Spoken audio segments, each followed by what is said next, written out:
companies in 28 countries.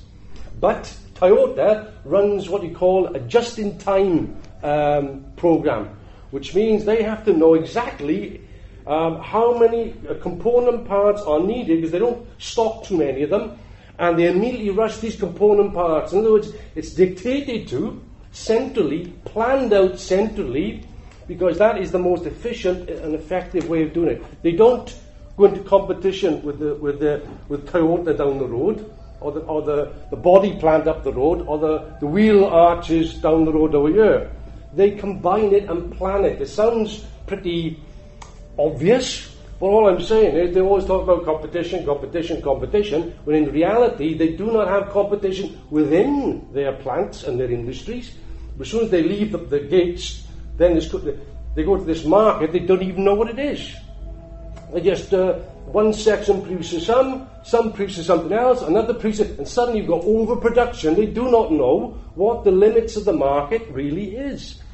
They have tried to do it, to estimate what the limits are sometimes, and what they tend to do is cut back. So what they call is excess capacity we've got. In other words, we have, instead of a firm with 100 machines actively producing goods, with workers obviously employed with them, they only produce about 50 machines. Now the rest of the 50 machines lies idle. It's excess capacity. It is not used. In other words, it is squandered. Because at the end of the day, if you do not produce these things, they will deteriorate.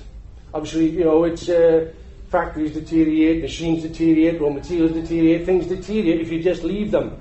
And if you can't sell them, that's exactly what happens. Under the capitalism, you have this madness of overproduction. They cannot sell the goods. Therefore, but under socialism, we will plan it. We will say, hang on a minute, we've got computers after all, so we could, on the basis of the technology we have, we can actually understand what the needs are. We have to have the participation of the population. They run society. Not an elite, not myself to telling you, by the way, today we can have so many things printed or so many things done. The people have to. Socialism is about empowering the people, if you want to put it, empowering working people for them to have ownership and control over their lives. And obviously control of their lives means control over their employment, of their jobs, our production, and what needs to be produced. And the reason for this is very important, because we have had instances where, it's probably a topic for another discussion in one sense, the Russian Revolution. Right? In Russia in 1917, the Bolshevik Party came to power, led the working class, overthrew capitalism, did away with landlordism, did away with the capitalists, and power was in the hands of the working class. Through organizations they established themselves. They're called Soviets, or Russian name for Workers' Council. So production and the running society was in the hands of workers' committees, workers' councils, Soviets in the first instance. The only problem was they were attacked by 21 foreign armies from every country of the world, trying to crush the Russian Revolution. There was civil war, there was famine, there was cholera, there was typhoid, and above all, there was even cannibalism in 1920. The whole thing had been brought down to a state of, because the capitalists internationally wanted to crush this revolution. And the Bolsheviks didn't think you could have socialism in Russia. Although it was 1/6 of the world's surface, still a very, very backward country, feudal-dominated country, agricultural. After all, didn't Karl Marx say that the emancipation of the working class is the task of the working class itself? Because the working class is the real revolutionary force in society, and the revolution will occur probably in Britain, Germany, France. The industrial main countries are not. But God, Russia, backward old Russia, no, that was too backward. It'd be the advanced countries where capitalism was the most advanced. Why? Because socialism cannot be based upon a primitive accumulation, a primitive basis. It has to be based upon the highest that capitalism itself can produce. Because it's a higher form than capitalism. Get off my needles a minute. It's a higher form than capitalism, isn't it? Whereas in Russia, what happened in Russia? Well, The Bolsheviks said this was not going to be socialism in one country. It was the beginning of the world revolution, and that we'd have to spread the revolution to Germany, France, etc., the world, and thereby they will help us. We haven't got the technique, but the workers in other countries can help us with the technique. Great idea. Unfortunately, the revolutions were betrayed in other countries, and the revolution became distorted, completely distorted and twisted, and you had the rise of Stalinism, a dictatorship in Russia.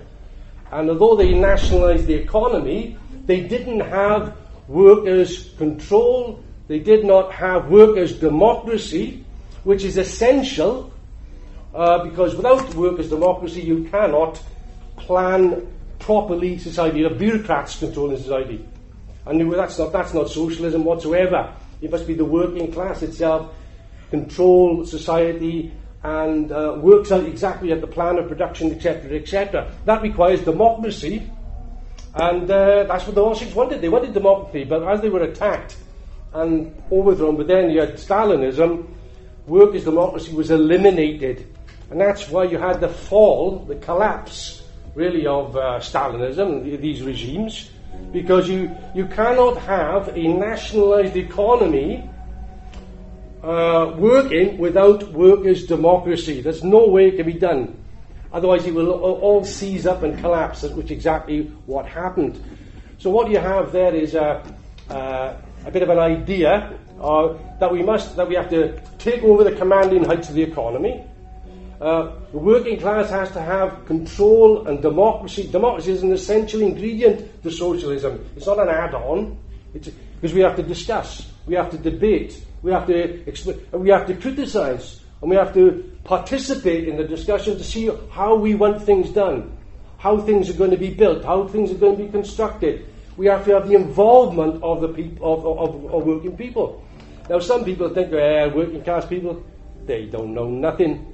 They're uneducated, they're ignorant, what do they know, and so on and so forth. That's an idea that comes from the elite, of course, because they don't understand the working class people have potential to learn, and that's the whole point. If you kept down, if you have to work, 8, 9, 10, 12 hours a day, and you're physically exhausted, how can you do anything? Most people, after that, they go home and turn the television on, or go down to the pub, just to escape this misery of ongoing weakness. The idea that somehow workers can become capitalists is a nonsense. As if, I'll save up after the end of the week, I'll put my money aside and I'll become a capitalist.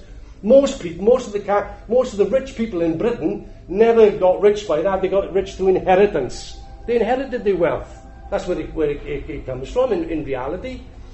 So what we are saying is that working class people have enormous potential, and they have enormous abilities if